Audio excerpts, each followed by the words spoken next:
This is the all-new Sony 24-50 F2.8G, and it's a direct competitor to the very popular Tamron 20-40 F2.8 zoom. And really the idea behind this lens makes a whole lot of sense. It's a smaller 24-70, and it packs, in Sony's words, most of the popular focal lengths, which my guess would be 24, 35, and 50 into one constant f2.8 zoom lens. But this thing is not quite as wide as that Tamron 24 versus 20, and it's not really as inexpensive as that Tamron either. So in this video, we're going to see if this lens is any good.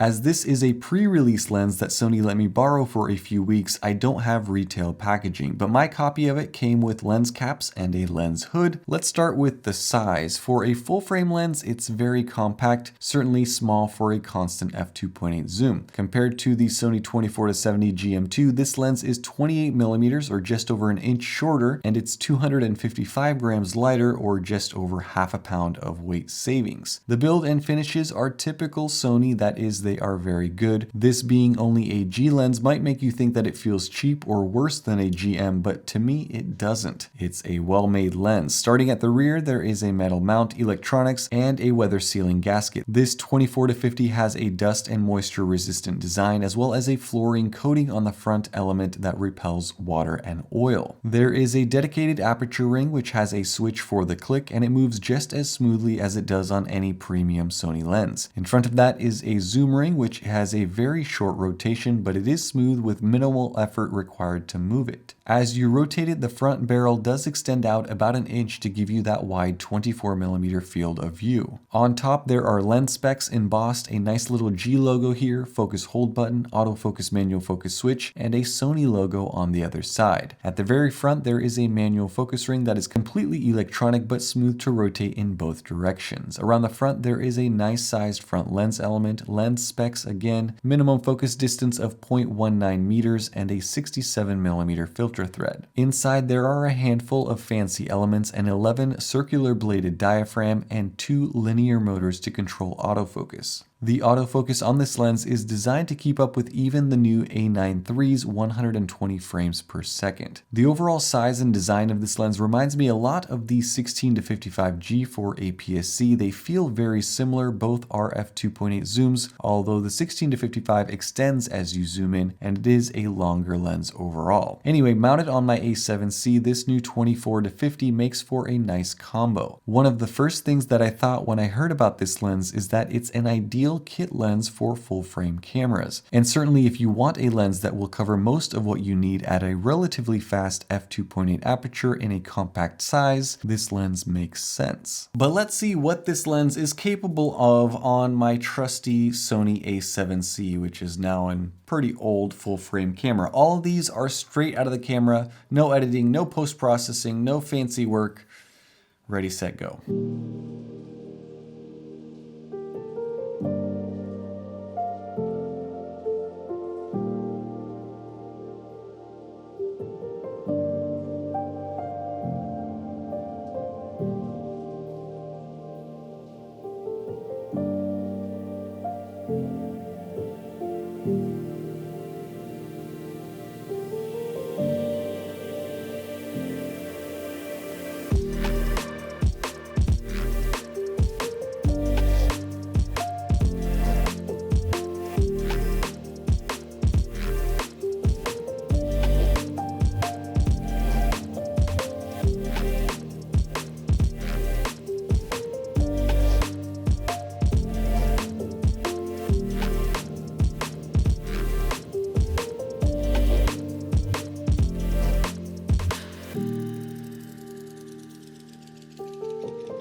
Alright, well this lens performs pretty well, I think, and really with modern technology, all of the newest lenses coming out from Sony, Sigma, Tamron are optically brilliant, and it becomes harder and harder to make these reviews because you have to become more and more fine-tooth nitpicking about small things that really don't make that much of a difference. But optically, this thing is near perfect. Sharpness is excellent, whether you are looking at the center of the frame or just the corners, and no matter the focal length, there's really nothing to complain about here. Just because I was curious, I put this new 24-50 up against the only f2.8 full frame zoom that I have around, which is the Tamron 28-75 f2.8 G2, and here are the results. As you can see in the center, and taking a look at the corners, there you are. Now, it's not going to be a drastic difference, but there is a slight improvement in the corners, and the center, I'd say, is pretty on par.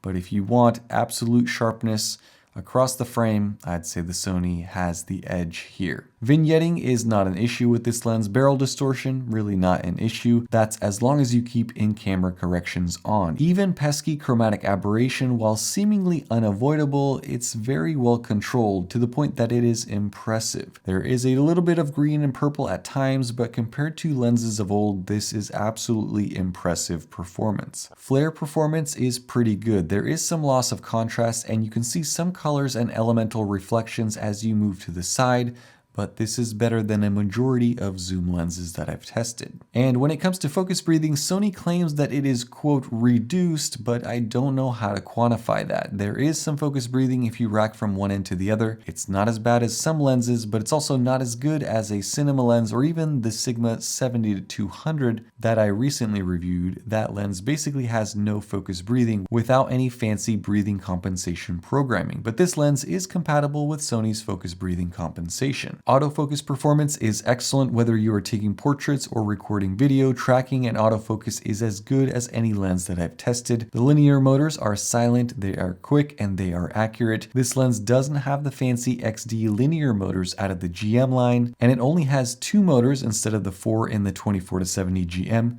but you'd be hard pressed to notice a performance difference, at least on my A7C. So when you look at this lens as a whole, the so-called problems are very minuscule. Overall, as a package, I'd say that optically this is brilliant and you will not be complaining even if you're using this lens for professional work, shooting weddings, whatever it is. There are really 2 things that I wish that Sony would have done with this lens that would have pushed me to maybe a little bit more excitement. I think it's a great lens, but I think it could have been just, it could have been amazing if, number 1, they just made it wider. Something like this in a 20-50 focal range would be amazing. And the reason for this is obviously the newer camera bodies all have electronic image stabilization, or EIS, and that requires a crop into your image for stabilization. Now, if you're using this lens, let's say for vlogging purposes, to record yourself when you're traveling, to record yourself in a small room, there's a big difference between a stabilized 24mm field of view versus a stabilized 20mm field of view. That 4mm difference is a lot. And this is more of an issue if you are planning on using this lens for video work, because for photos, it's really not an issue. You're not going to be taking photos of yourself at 20mm, so it really doesn't matter. But for video, it's a different story. Now, I do think that having 24, 35, and 50mm all included in one zoom is great. And that's something that I can't say about the Tamron because you don't really have that 50mm field of view for portraits. But I just think that if this Sony lens was a touch wider, like the recent 20-70 f4G, I would be more tempted to buy one. And maybe Sony is restraining themselves just so that they don't affect the sales of the 20-70 f4 negatively. I don't know what the story is. Now, the second thing is the price. Now, there are 2 ways of looking at this, because in Sony's world, this lens is a bargain because you're getting effectively the optical performance, or maybe 95 to 97% of G Master optics in a G lens in a smaller body, still f2.8. Yeah, you give up that 70mm reach, but it's a compact lens and you're paying about half the price of the GM. But certainly if you compare this to the Tamron 20-40, this is a relatively expensive lens. I think that if this lens came in at $900 or even $1,000 US, it would be an easy purchase for a lot of people, but what do I know? Value is a relative term, and I guess I should say that this lens, as of the date of this video, is going to launch for $1,100 to $1,300, but probably closer to $1,100 USD. So not cheap, but again, compared to the G Master, it is kind of cheap. Honestly, thinking about it, I would be fine with the price if this was a 20-50. I think that wideness factor would have been a big plus side. Now, when I think objectively between this lens and the 28-75 Tamron, if money was no object and both of these were priced identically, which one would I rather have? I honestly would pick the Sony. Even though you give up a little bit of the range, this thing gets you to 24, which is wider than 28, which is usable in a lot more situations. Yeah, you give up the 75mm, but I think that optically this is a superior lens as well, and it's also more compact, a little bit lighter maybe, and so I could see myself using this a little more frequently than the Tamron if I shot full frame all the time, but I don't. Anyway, those are just my thoughts, maybe a little bit of a rambling here at the end of the video. Ultimately, this is a good lens, and I think that it probably will be quite popular for those who are looking to travel light and still have excellent optics and a good usable focus range, or zoom range, I should say. Let me know what your thoughts are down in the comment section below. If you're interested in reading more about this lens or checking it out, I'll have a link in the description. Thank you guys so much for watching. Stay tuned for more, and have a nice day. Bye-bye.